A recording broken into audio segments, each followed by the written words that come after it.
Sing gede apa sing cilik, Mas? Milih loro-lorone penting awet, Mas. Loro-lorone penting awet. Iya. Iki sing gede ya ta.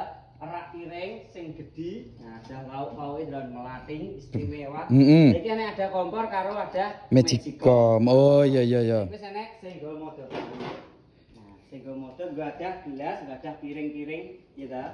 Nah, iki wis enek laci-lacine, ada baskomnya komplit. Iki sing gede. Iki sing gede. Nah, sing cilik modele ngene iki. Gorene nggon Magicom tok iki. Lah kok tak gratis iki. Oh, colokan barang iki Mas ya.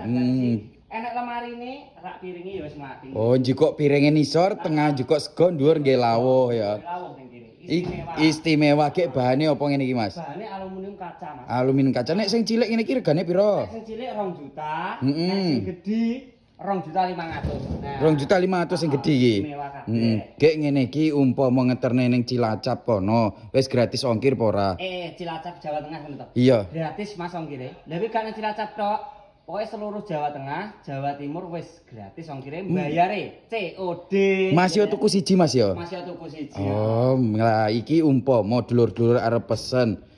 Carane pesen ning ndi? Bawa bioprofil wis lengkap, derek ngetul lewek wis terhubung karo aku. Oh, gak dada nulis kaya jaman biyen ngono kae Mas ya. Heeh. Monggo bolo. Milih sing gedhi apa sing cilik?